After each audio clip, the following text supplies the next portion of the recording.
On nous a appelés vers 20 heures environ. C'était vraiment une soirée abominable. Les éléments étaient déchaînés, le vent, la pluie. Pour nous, ça a sérieusement compliqué les choses. Le risque de passer à côté d'indices et de preuves importantes était énorme dans une situation comme celle-ci. Les preuves biologiques qu'on aurait voulu retrouver étaient des échantillons sanguins et autres fluides corporels. Mais avec ces conditions météo, selon toute probabilité, on avait peu de chances d'en trouver. Le criminel ne pouvait pas espérer de meilleures conditions pour commettre ce meurtre. Ça a été vraiment difficile de réunir des preuves sur la scène du crime. La victime était une jeune fille. Elle était sur le dos et une branche très fine était posée sur elle. Je ne vois d'ailleurs aucune explication à la présence de cette branche. Ça ne servait pas à dissimuler le corps. En ce qui concerne la question de l'agression sexuelle, son survêtement n'avait pas été enlevé, mais le haut du corps était exposé. Il y avait des plaies importantes au niveau de la gorge qui, selon moi, à ce moment-là, étaient la cause du décès. L'autopsie a révélé de nombreux bleus et abrasions sur les bras et les mains, ce qui laisse penser que la victime a tenté de se défendre. Mais aucune des blessures observées sur les bras et les jambes n'a pu être causée par un couteau ou un objet tranchant. Ce qui laisse suggérer que la victime a perdu connaissance avant d'être attaquée avec un couteau. Les yeux injectés de sang de la victime sont révélateurs de ce qui s'est passé. Autour des yeux, dans la paroi oculaire et à l'intérieur des paupières, on a pu observer de petites hémorragies connues sous le nom d'hémorragie pétéchiale, ce qui accrédite la thèse de la mort par strangulation. On a aussi remarqué des contusions plus légères qui laissent supposer que le corps a été déplacé et peut-être traîné. Ce qui nous donne un aperçu du modus operandi de l'assassin. Mais les plaies sur la poitrine de la victime sont une signature très troublante. Il n'y avait ni contusion, ni présence de sang au niveau des parties charnues. Donc, ces mutilations ont lieu post-mortem. Ce qui m'a interpellé, tout comme le reste de l'équipe, c'est cette croix sur la poitrine. On s'est demandé si c'était satanique, si on avait affaire à une personne qui tuait pour les sensations que ça lui procurait. Qu'est-ce qui l'a poussé à tuer? Il ou elle d'ailleurs, parce que ce n'est pas propre à un genre en particulier. La police apprend qu'on a signalé la disparition d'une jeune fille de 18 ans. Les enquêteurs intensifient leurs recherches. Le lendemain matin, les conditions météo étaient bien meilleures. Il ne pleuvait plus. Le lieu était beaucoup plus exploitable pour nous. À proximité de l'endroit où le corps a été découvert, on a retrouvé un sac de sport bleu et blanc qui contenait plusieurs manuels scolaires. Et certains portaient le nom d'Elizabeth Stevens. Le corps d'Elizabeth Stevens a été retrouvé dans un fossé d'écoulement très tard samedi soir, à la Lloyd Recreation Reserve, située à moins d'1 kilomètre de chez elle. Originaire d'Hobart, elle était inscrite à Frankston et habitait chez son oncle à Lang Warren. On ne pouvait pas croire qu'il s'agissait d'elle. On s'attendait à la voir passer la porte.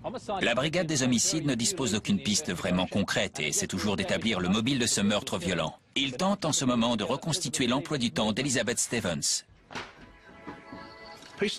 Reconstituer les dernières heures de la victime était d'une importance capitale pour l'enquête. On savait qu'elle avait laissé un mot à l'attention de son oncle et de sa tante disant qu'elle allait à la bibliothèque. Elle y a indiqué qu'elle rentrerait aux environs de 20 heures. On savait donc qu'elle s'était déplacée et qu'elle était allée vers le quartier des affaires de Frankston. On a pu établir qu'Elizabeth avait appelé sa sœur et qu'elle avait prévu d'aller la voir le lendemain. Et on sait que cet appel a été passé depuis le quartier des affaires. La police décide ensuite de s'adresser à la population. Dans l'une des maisons où les inspecteurs s'arrêtent, ils pensent avoir découvert une piste sérieuse. Quand je vous dis qu'il y avait des traces de sang importantes, c'est vraiment le cas et dans toute la maison. On pensait tenir le coupable. Pour toutes nos enquêtes, on fait appel à la coopération de la population. Les inspecteurs de police sont peu nombreux, contrairement aux citoyens de cette ville.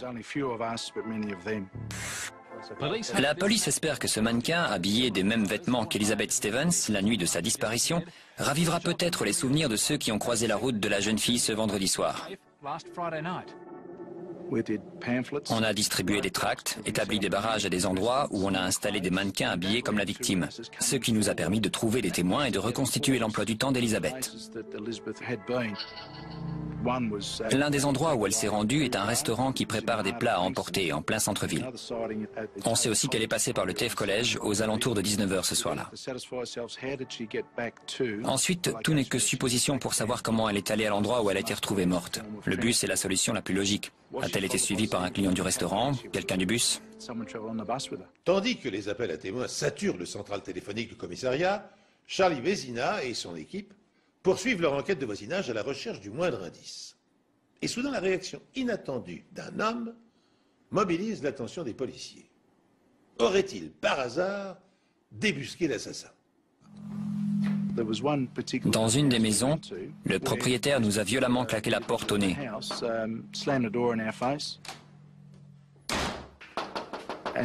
Ce qui a forcément éveillé nos soupçons.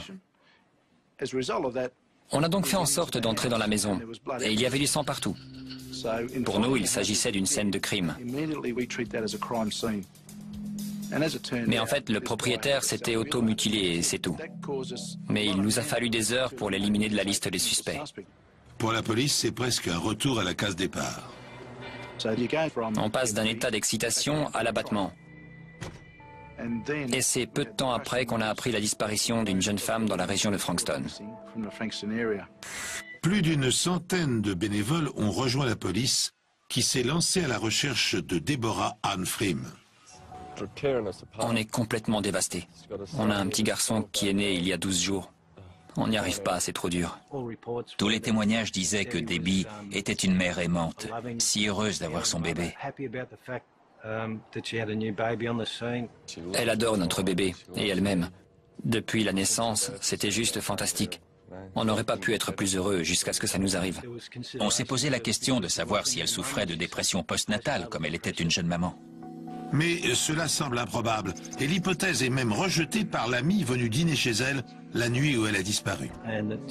Debbie s'est rendu compte qu'elle n'avait plus de lait, et elle lui a dit qu'elle allait en acheter dans une épicerie du coin. Elle a laissé le bébé à son amie pour aller en chercher, mais elle n'est jamais revenue.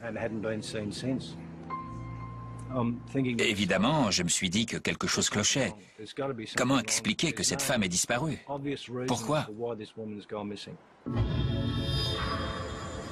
Cette disparition prend rapidement une tournure tragique. La même nuit, à une station de là et 2 heures avant la disparition de Debbie, une autre jeune femme est agressée. Elle marchait sur ce chemin en direction des toilettes et elle a remarqué un homme qui en sortait, mais sans vraiment s'attarder sur lui. Mais ensuite, elle a senti quelqu'un dans son dos qui l'a agrippée. Ensuite, l'homme l'a menacée et lui a fait comprendre qu'il avait une arme ou un couteau, qu'il a appliqué contre sa tête. Rosa voulait qu'il prenne la bague de valeur qu'elle portait, mais il ne l'a pas fait. Elle a finalement réussi à le repousser et à s'enfuir. Elle s'est mise à courir le long de la route et il la poursuivait. Heureusement pour elle, une voiture s'est arrêtée. Rosa Toss échappe à son agresseur et rentre chez elle. Dans le même laps de temps, la police recherche toujours activement Debbie Frim, 22 ans. Un de mes collègues et moi, comme on savait que Debbie était sortie pour acheter du lait, on a décidé d'aller jeter un œil dans les épiceries du quartier. On revenait au commissariat quand j'ai remarqué une voiture grise qui correspondait à la description de celle de la jeune femme. C'était dans Madon Street, juste devant le bâtiment qu'on appelle, je crois, le Christian Life Center. Et il y avait un impact sur la voiture qui laissait penser qu'elle avait été accidentée. La police lance un appel à témoins pour savoir si un accident impliquant la voiture de Debbie Frim, retrouvée à 2 km de chez elle, aurait été signalé. D'après le mari de Debbie, il n'y avait pas de marque sur le capot quand il l'a garée jeudi soir. On a examiné la voiture, pris de nombreuses photos. Le mauvais temps approchait, alors il était impératif de déplacer le véhicule dès que possible. Donc on l'a rapatrié au laboratoire de médecine légale pour approfondir nos recherches. Les impacts allaient du haut du capot à la plaque d'immatriculation, en passant par la calandre. Ce qui, pour moi, montre qu'elle a percuté un objet, probablement un panneau de signalisation ou une clôture. Pour savoir ce qu'a percuté la voiture de Debbie et trouver un indice sur l'endroit où pourrait se trouver la disparue, le labo examine la plaque d'immatriculation. La présence de petites traînées oranges et relevées. J'ai examiné ces traces à l'aide d'un microscope extrêmement puissant pour essayer d'en déterminer la composition chimique. Et il ne s'agissait pas de peinture, de plastique ou de bois. C'était plutôt lié à un sol, de la roche réduite à l'état de poussière, ou même des briques.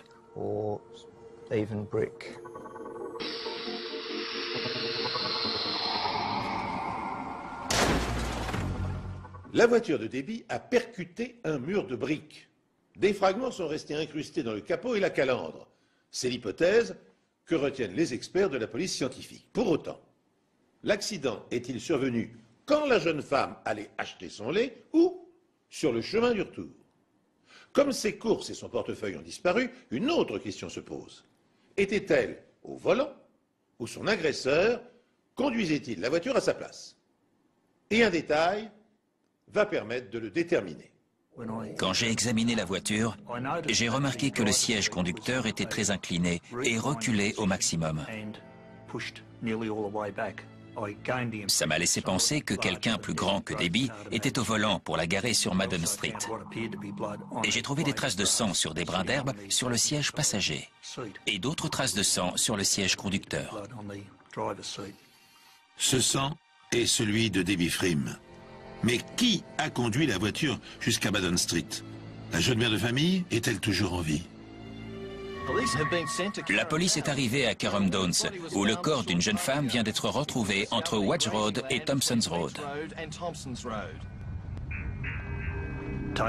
Taylor's Road est une route qui n'est pas encore goudronnée.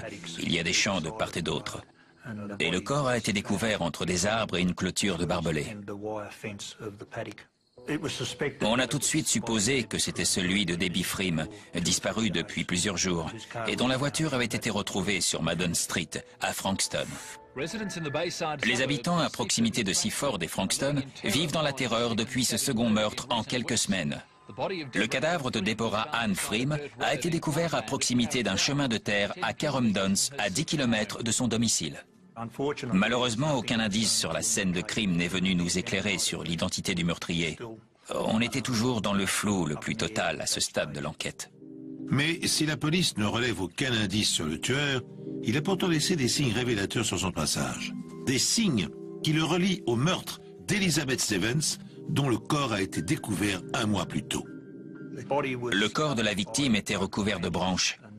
Et même si je ne suis pas allé là où le cadavre d'Elizabeth Stevens a été découvert, je savais qu'on avait également relevé la présence de branches sur elle. Sur l'herbe, tout près de l'endroit où le corps de Debbie était caché, il y avait une grande quantité de sang, ce qui pour moi veut dire qu'elle a été tuée puis cachée. Sa robe était relevée pratiquement jusqu'à la taille, mais ses sous-vêtements étaient intacts, tout comme Elizabeth Stevens. Elle est décédée des multiples blessures qui lui ont été infligées au couteau, pas seulement au niveau du cou, mais également au niveau de la poitrine, comme si elle avait été attaquée par un forcené. Quand le corps de Debbie Freem a été découvert, et après son autopsie, on a pu comparer les blessures post-mortem qui lui avaient été infligées à celles de la première victime. Et on a remarqué les traces évidentes de strangulation, la similitude des coups de couteau, plus les blessures post-mortem. Tous ces éléments concordaient et nous laissaient penser que la même personne avait commis ces meurtres. Mais on ne voulait pas que les gens pensent qu'il y avait un tueur en série en liberté. La police est maintenant confrontée à une situation nouvelle.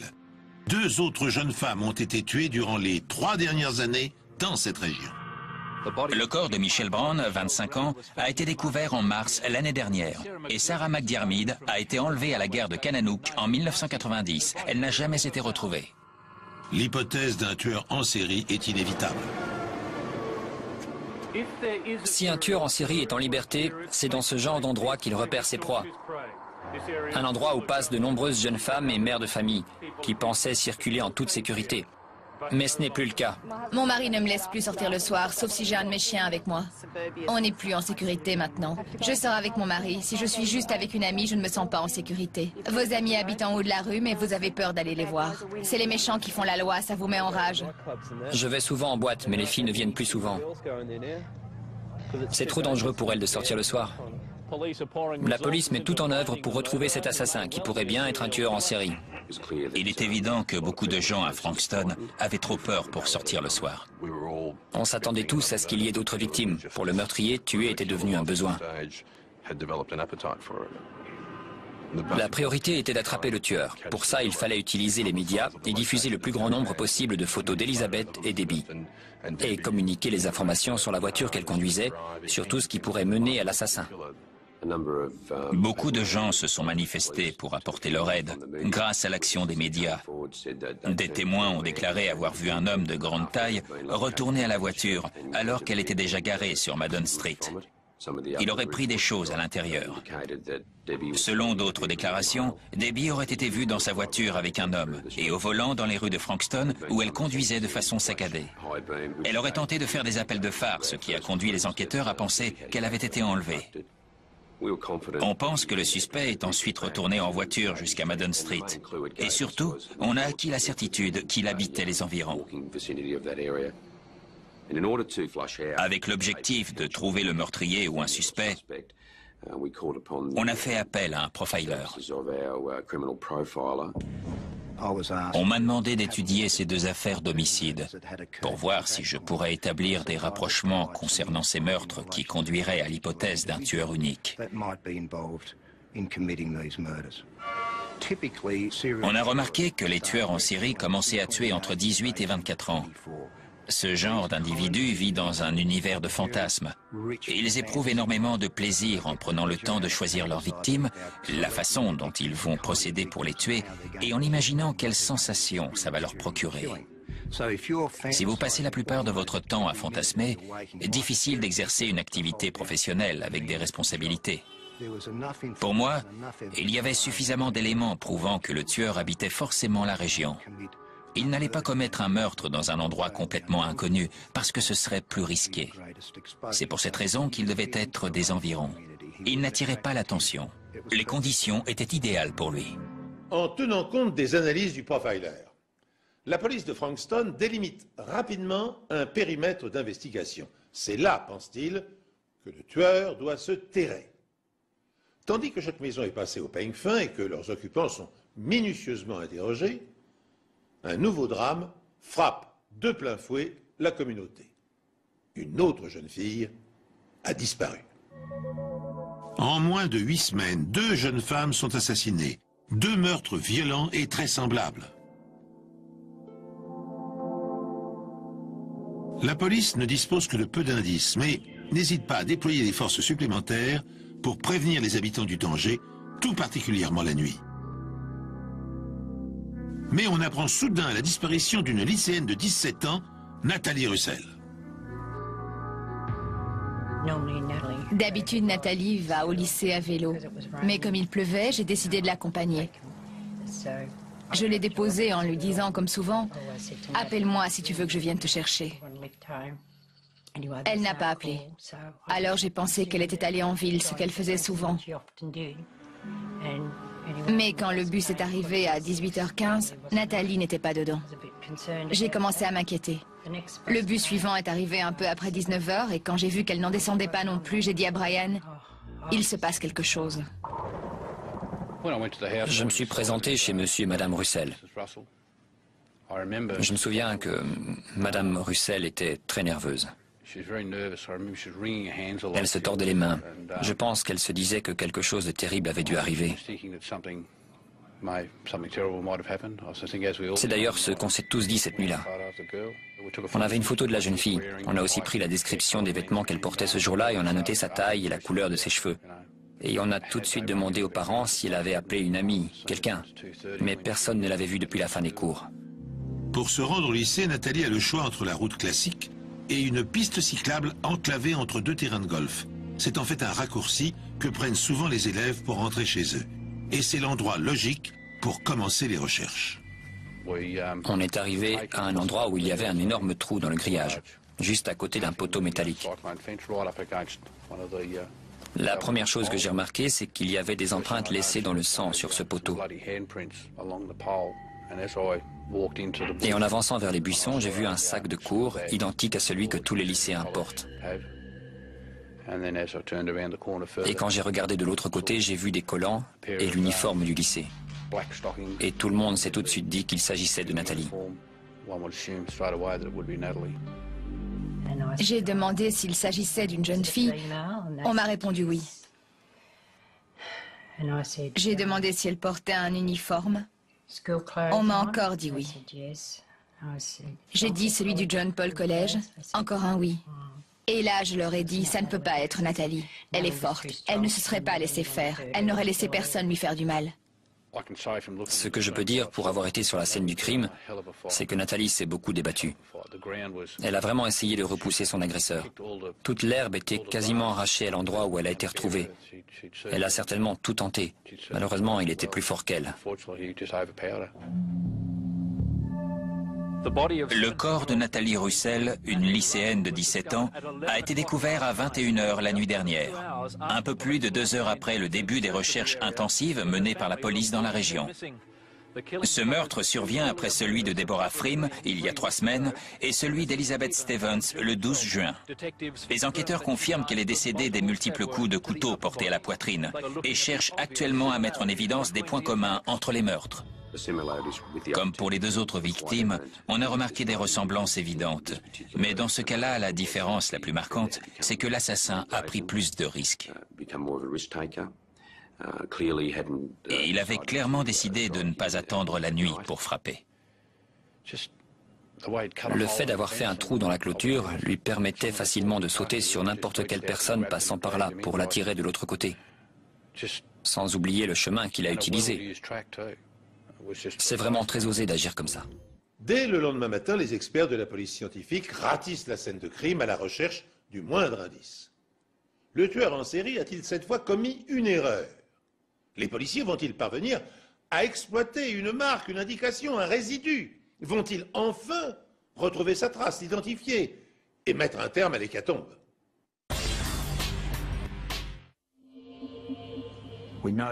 On a tout de suite remarqué cette ouverture dans la clôture. Un peu plus loin, on en a trouvé une autre, et une dernière sur la clôture d'en face. J'ai aussi récupéré des morceaux de grillage qui s'étaient détachés de la clôture. Et ça, c'était un élément très important, parce que le fait de trouver quel outil avait permis de faire ce trou nous donnerait des indices sur la scène du crime.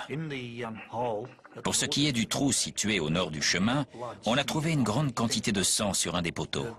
Le fait que ce soit celui de l'assassin était une possibilité, mais c'était peut-être celui de Nathalie. Cette ouverture dans la clôture donnait sur un endroit plein de végétation, où on a retrouvé le corps de la victime. On a retrouvé un genre de lanière en cuir, très semblable à celle que l'on fixe à des jumelles. Et il y avait du sang dessus. Et si on les avait utilisées pour étrangler la victime, elles auraient cassé. Et c'est précisément ce qui est arrivé. Le rapport d'autopsie fournit lui aussi des pistes sérieuses. Dans la plus grave des lésions au niveau du cou, on a retrouvé un morceau de peau de 2,7 cm sur un demi-centimètre. On a procédé à une analyse plus poussée. On y a relevé des stries, ce qui laisse suggérer que cette peau provient d'une main. Et apparemment, pas de celle de Nathalie. Ce morceau de peau allait devenir un indice précieux pour les enquêteurs. Des tests ADN allaient nous permettre de faire un rapprochement entre la scène de crime et l'assassin. C'était le lien entre Nathalie et son agresseur. Police et bénévoles sont toujours à la recherche d'indices. Des dizaines de golfeurs ont été privés de parcours aujourd'hui, un périmètre de 3 km² ayant été bouclé. Nous sommes disposés à entendre toute personne ayant aperçu quelqu'un, en particulier un homme, rôdant autour des terrains de golf. Et c'est un jeune agent fraîchement diplômé de l'académie de police qui va répondre à cet appel. Il détient la pièce manquante qui fait cruellement défaut aux enquêteurs.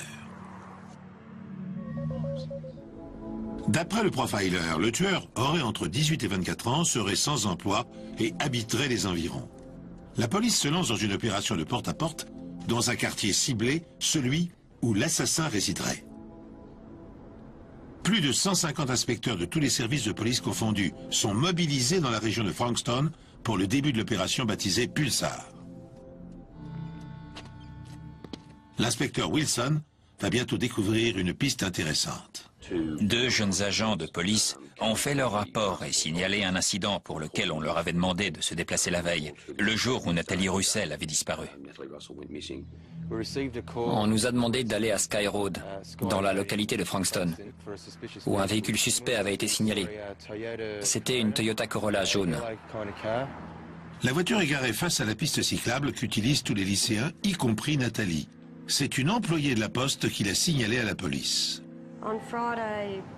C'était vendredi vers 15h et j'avais presque terminé ma tournée. C'était bientôt la fin des cours et j'ai remarqué cette voiture qui n'avait pas de plaque. Il y avait un type dans la voiture. Il avait les bras croisés et après j'ai vu qu'il essayait de se cacher derrière le volant. J'ai continué ma tournée jusqu'à une maison où les propriétaires étaient là. Je le savais. C'est de là que j'ai appelé la police. Quand on est arrivé, il n'y avait personne dans ou à côté de la voiture. Pas de plaque d'immatriculation non plus. Et on a remarqué que sur la carte grise du pare-brise, il y avait un numéro provisoire. On a relevé ce numéro. Ensuite, on a décidé de faire le tour de quelques maisons situées du même côté que le trottoir où était garée la voiture. Un petit travail de recherche. Mais ça n'a rien donné de concluant. Alors on a vérifié une dernière fois qu'on avait tous les éléments concernant le véhicule et on est parti. Le lendemain, ils ont fait leur rapport concernant ce véhicule et ça nous a permis de vraiment avancer dans l'enquête.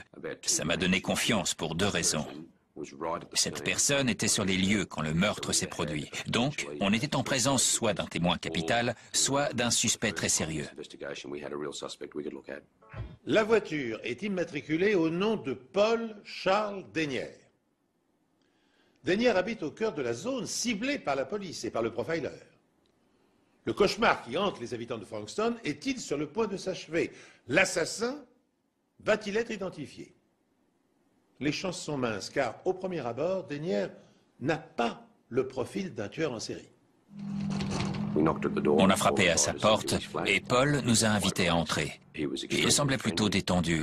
Il s'est montré très coopératif, notamment dans ses réponses à nos questions. J'ai remarqué qu'il avait plusieurs coupures sur les mains. J'ai fini par lui demander de se présenter au commissariat de Frankston.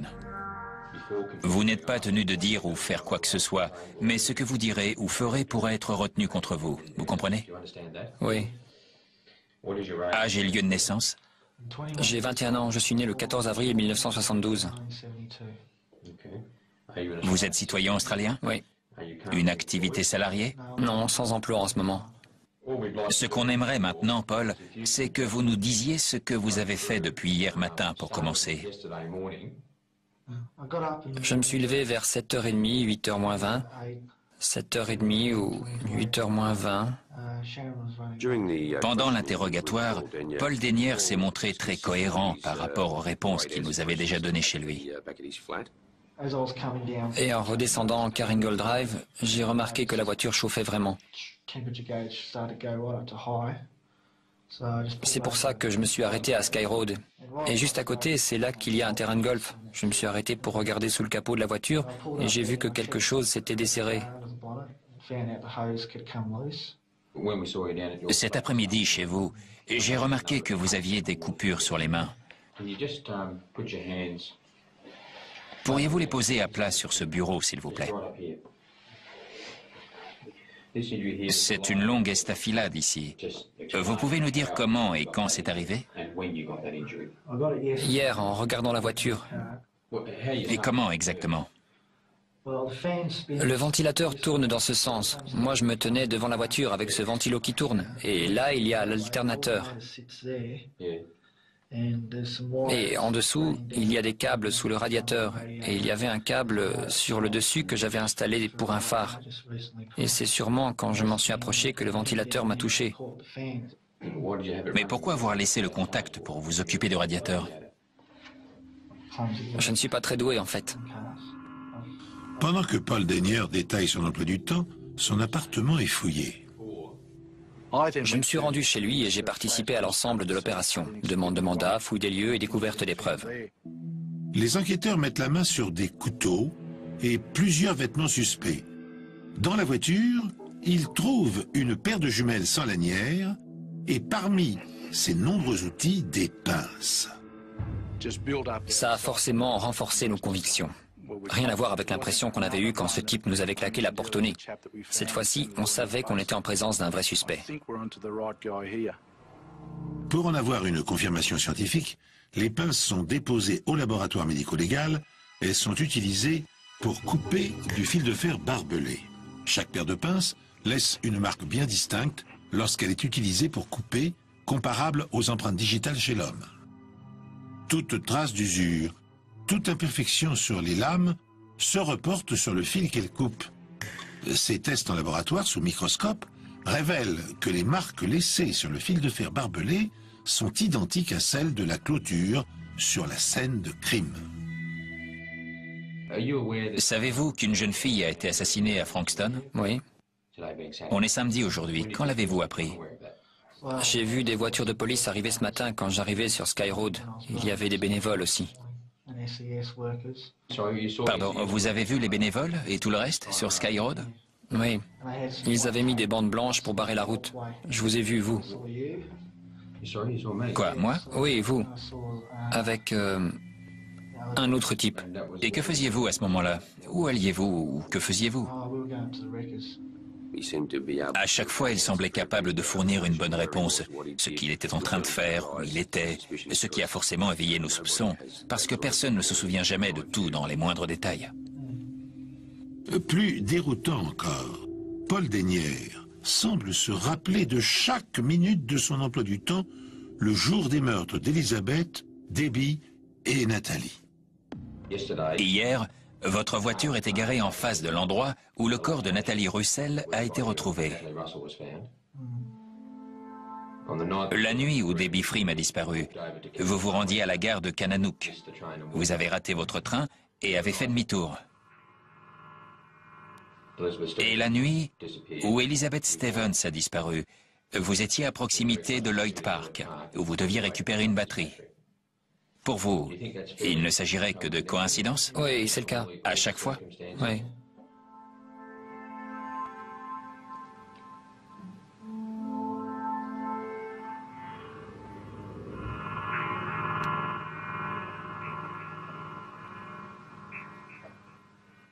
Êtes-vous responsable de la mort d'une de ces femmes? Non.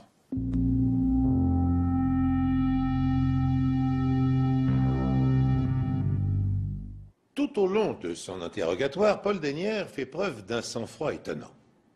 Il répond avec calme et précision aux questions de Rod Wilson, avance des arguments logiques et crédibles pour justifier sa présence à proximité des scènes de crime et finit même par semer le doute dans les esprits des enquêteurs. En dernier ressort, le policier lui demande de se soumettre à une comparaison d'échantillons d'ADN. Un test imparable, fiable, à plus de 99%. Et cette proposition fait basculer l'interrogatoire et désorganise complètement le système de défense du suspect. La police continue d'interroger le suspect principal, Paul Charles Dennière. Sa voiture était garée à proximité de l'endroit où le corps de Nathalie Russell a été découvert. Dans son appartement ont été retrouvés des éléments permettant de le relier à la scène de crime. Et sur ses mains, on relève la présence de coupures suspectes. On a besoin d'effectuer un prélèvement sanguin pour confirmer ou infirmer votre implication dans ces meurtres. On lui a demandé d'effectuer un prélèvement ainsi que l'autorisation de prélever d'autres tissus pour les comparer à ceux trouvés sur Nathalie Russell. C'était le seul moyen de le relier au meurtre. On va faire une pause. Vous voulez un café ou un verre d'eau? Un autre café. Vous le prenez comment? Avec du lait et de sucre. Je vous fais apporter ça. On fait une pause.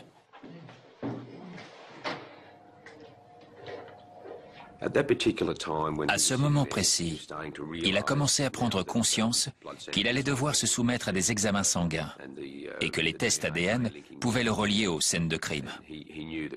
Il savait qu'on ne croyait pas à sa version. Pour vous, Oui. il ne s'agirait que de coïncidence à chaque fois? Oui, c'est le cas.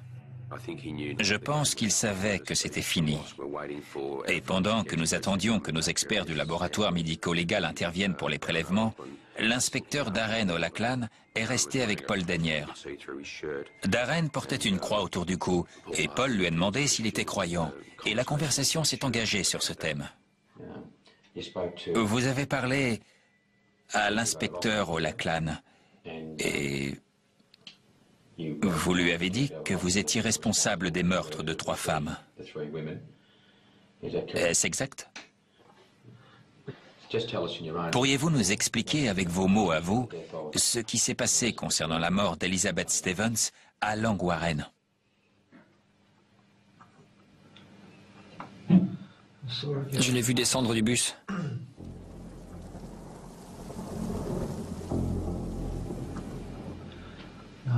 Je l'ai suivi. J'ai mis ma main gauche sur sa bouche, comme ça, et braqué un revolver sur sa tête, comme ça. J'ai commencé à l'étouffer avec mes mains. Et elle a fini par s'évanouir au bout d'un moment. Après, j'ai sorti un couteau. Et ensuite, j'ai traîné son corps là où on l'a découvert. Et j'ai mis 2 branches d'arbres sur elle. Pouvez-vous me dire pourquoi vous l'avez agressée cette nuit-là? Parce que c'est juste que j'ai ressenti cette envie. Quel genre d'envie? Vous pouvez être plus précis? J'ai eu envie de tuer. À partir du moment où il a admis les faits, il n'a absolument pas cherché à dissimuler quoi que ce soit. Il était évident qu'il voulait nous raconter tout ce qui s'était passé. Dites-nous ce qui est arrivé. La voiture était garée là. On parle de celle de Debbie Frim? Oui, une Nissan Pulsar. Je marchais dans cette rue. Je l'ai vue descendre de voiture. Elle est entrée dans cette épicerie et moi je suis monté à l'arrière. La voiture était garée juste en face, ce qui fait que je pouvais la voir d'où j'étais. Pourquoi l'avoir choisie, elle? J'ai ressenti le besoin de le faire à ce moment-là. Et ensuite, que s'est-il passé? Elle est ressortie. Je l'entendais avancer vers la voiture et moi j'étais caché à l'arrière. Elle est remontée en voiture sans me voir. Elle a commencé à manœuvrer pour faire demi-tour. C'est là que j'ai sorti un revolver. Elle a foncé dans ce mur. Elle l'a percuté où? Ici, je crois.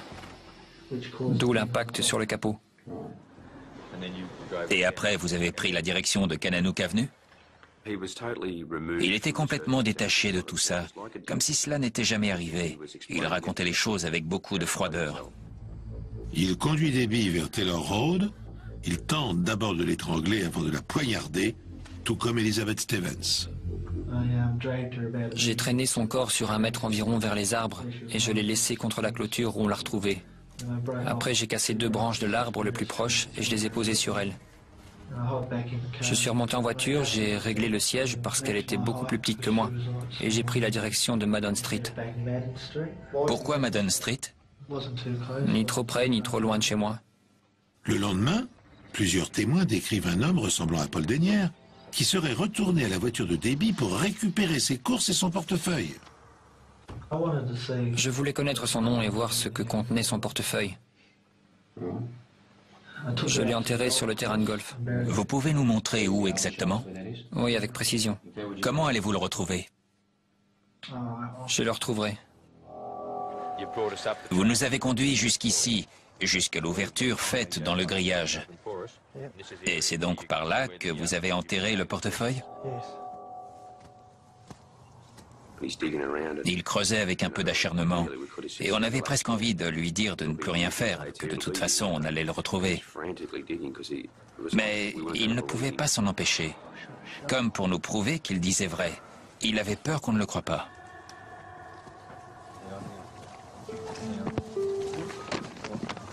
Vous pouvez le tenir comme ça, et le secouer un peu pour enlever la terre. C'est donc là que vous l'aviez enterré. Il appartient à... Debbie Frim. 3 semaines plus tard, la police et l'assassin retournent sur les lieux. Vous pouvez nous parler de ça? Ce jour-là, j'étais venu ici plutôt pour faire des trous dans le grillage. Avec quoi? Des pinces. J'étais installé ici et j'ai regardé Nathalie Russell arriver. Je suis passé par cette ouverture et j'ai attendu caché derrière les arbres. Jusqu'à ce qu'elle arrive à cette hauteur et prenne cette direction. Quand elle s'est retrouvée 10 mètres plus bas environ, je suis sorti de ma cachette. Nous reprenons le même parcours. Vous restiez à la même distance derrière elle? Non, je me rapprochais petit à petit. Je marchais sur l'herbe, comme ça, pour éviter de faire du bruit. Pour ne pas être repéré? J'avais un couteau avec un manche rouge. Il venait d'où? De chez moi. C'est tout ce que vous aviez? Et une lanière en cuir. Vous avez dû la retrouver sur les lieux, mais cassée en deux.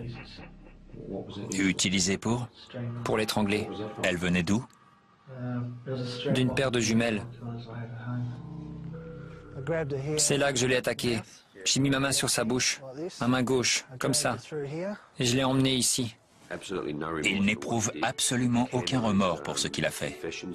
La sincérité de sa confession est terrifiante, et la façon dont il a décrit ce qu'il a fait à ses victimes, sans montrer la moindre émotion, c'est pénétrer dans un univers effroyable. Pourquoi l'a tué?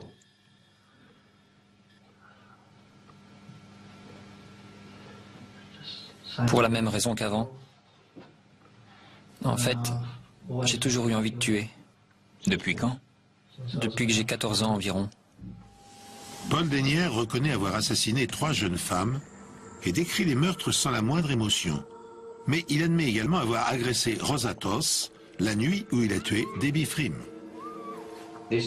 C'est arrivé plusieurs semaines après Elizabeth Stevens. Oui, j'étais dans cet état comme tous les jours. Et cette pulsion est devenue plus forte jusqu'à ce que j'en arrive là. Vous aviez la même arme? Oui, la même. C'est celle que vous aviez quand vous avez agressé Elizabeth Stevens? Oui, c'est celle-là. La même pour Deborah Frim? Oui, La même pour la jeune femme de Seaford? oui.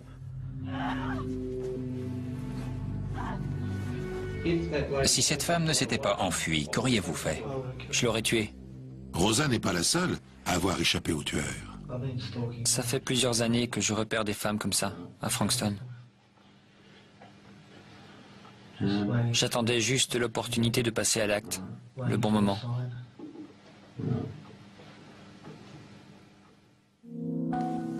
La confession de Paul Denyer dure plus de 5 heures. Paul Denyer, 21 ans, sans emploi, a été inculpé ce matin au commissariat de Frankston. Le périmètre avait été sécurisé lorsque l'accusé a quitté le poste dans un véhicule escorté par une seconde voiture de police. Quand j'ai rejoint mes collègues dans la salle des opérations, je peux vous assurer que le sentiment de satisfaction était palpable. On était tous soulagés, contents d'avoir attrapé le coupable. Tout le monde y allait de son petit commentaire.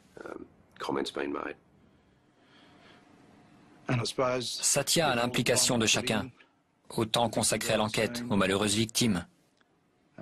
Notre satisfaction était manifeste. On s'est tous retrouvés aux petites heures du matin pour partager quelques bières avant de rentrer chez nous.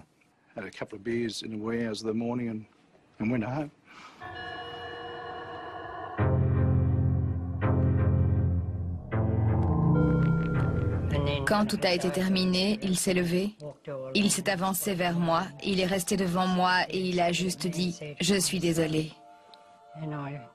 Et je me suis dit « Tu peux me mentir à moi, mais pas à Dieu ». Une fois le jugement rendu, la presse révèle des pans entiers de la pitoyable existence de Paul Denyer. On apprend ainsi que le profil de l'assassin coïncide en tout point avec celui d'un tueur en série tel que les décrivent les manuels de criminologie. Issu d'une famille violente, fraîchement immigrée en Australie, Denyer est un enfant obèse, introverti, solitaire. Très jeune, il fait une chute et subit un traumatisme crânien. Puis, il est victime d'abus sexuels que lui inflige son frère aîné. Il témoigne ensuite d'un goût maniaque pour les couteaux et les pistolets qu'il confectionne jusqu'à l'obsession. Après avoir martyrisé l'ours en peluche de sa sœur, il tranche la gorge du chaton de la famille et suspend sa dépouille à un arbre. À l'âge de 13 ans, il vole une voiture. 2 ans plus tard, il est jugé pour avoir obligé un camarade à se masturber devant des enfants. Et l'escalade se poursuit, inexorable, terrifiante. Devenu adulte, il s'attaque à 2 chèvres dans le champ voisin de son travail qu'il dépaisse avec sauvagerie. Dès lors, plus rien ne semble pouvoir l'arrêter. Devenu asocial, il se fait licencier des emplois subalternes qu'il occupe. Enfin, en 1992, un an avant les meurtres, il cambriole l'appartement de ses voisins, détruit leur mobilier, lacère leurs vêtements, tue la chatte et ses chatons, les découpe en morceaux et éparpille leurs entrailles sur les murs. Que pouvait-il advenir d'un être à ce point pervers et perturbé? Seuls des soins psychiatriques appropriés auraient pu, peut-être, stopper le monstre avant qu'il ne s'en prenne à des jeunes filles. Pour nous, ça a vraiment été un énorme choc. Après avoir fait subir ces choses horribles à ces jeunes femmes, le fait que le tribunal n'ait prononcé qu'une peine de 30 ans pour 3 meurtres, c'est scandaleux. Malheureusement, combien de fois se retrouve-t-on confronté à cette situation? À leur sortie de prison, il recommence. Il ne pourra jamais s'en empêcher. C'est ce qu'il est, c'est tout. Un assassin.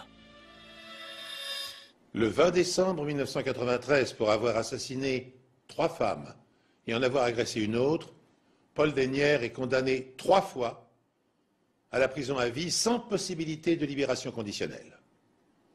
En rendant son verdict, le juge déclare que la peur que le tueur en série a fait régner restera longtemps gravée dans les mémoires de milliers de femmes.